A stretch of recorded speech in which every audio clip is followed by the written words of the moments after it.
Проблемы с водоснабжением в Назране решаются уже на протяжении нескольких месяцев. Приобрели новые погружные насосы для водозабора, увеличили давление, воду подали. Казалось бы, какие могут быть проблемы? Но не тут-то было. О себе быстро напомнили ветхие сети. Мощность нового оборудования не выдерживает трубы. Порывы приходится устранять практически каждый день.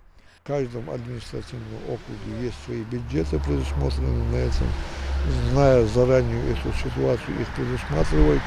С очередной такой проблемой столкнулись накануне и в Альтиево. В районе новостроек за каналом устранили сразу 3 порыва на центральном водопроводе. Численность населения в этой части города с каждым годом растет. Вместе с ним увеличивается и давление насосов. Для устранения этого порыва труба должна быть абсолютно сухая.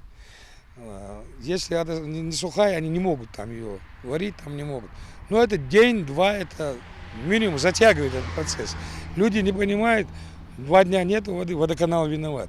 Вина тут не наша, устаревшие вот эти трубы, устаревшие все это, давление не выдерживает. Правда, воду отключают не только по причине ремонта труб. Некоторые безответственные жители намеренно перекрывают задвижки, видимо, надеясь так увеличить напор у себя дома. Таким образом, не только оставляют соседей без воды, но и портят в целом систему водоснабжения. Это бесполезно. Они нарушают всю нашу систему, которая налаженная стоит. Мы подаем воду, и все, она разлаженная. Потом нам приходится день-два их налаживать. У меня большая просьба к населению. Если нет воды, там какие-то проблемы, обратитесь к водоканалу, не крутите вы эти задвижки, не ломайте их. Некоторые специально ломают их.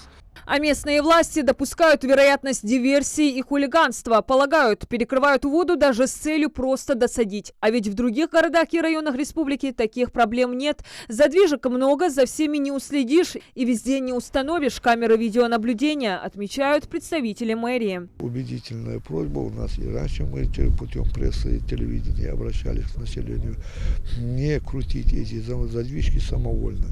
Тем более, что население неизвестное. Решает эта проблема именно этого человека или не решает. Словом, это из той же серии хулиганства, что и кража крыши канализационных люков. Очередная украдена по улице Московская. Последствия увидели сразу. Накануне ночью в яму угодил чей-то автомобиль. Следы еще свежие. Тут, говорят, машина подъехала, 2 машины стали, закинули люк. Здесь чугунный люк. Это канализационный люк, 2-3 метра глубиной, там протекает канализация.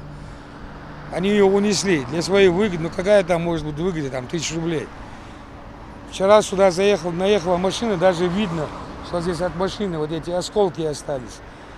Если бы сюда попал бы ребенок, то живым оттуда бы не вышел бы.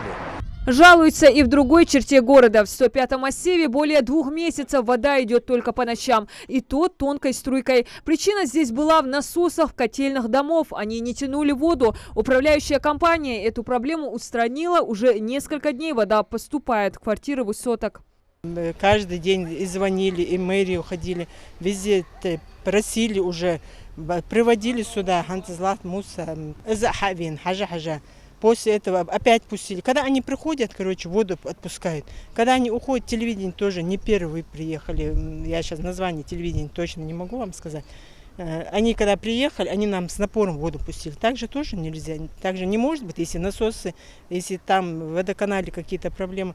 Однако главной причиной слабого водоснабжения считают частые отключения света. Энергетики меняют здесь провода. Правда, непонятно, почему жалуются только жители 17 и 19 домов.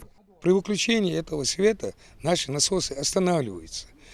Потом система 2-3 часа, система бывает пустая.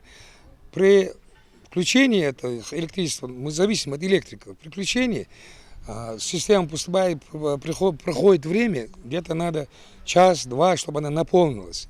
Бывают перепады. Словом, причины слабого водоснабжения или его полного отсутствия разные. Их еще выясняют. А тем временем люди продолжают испытывать неудобства и надеяться, что продлится это недолго. Диана Дударова, Майрбек Межоев, Новости 24.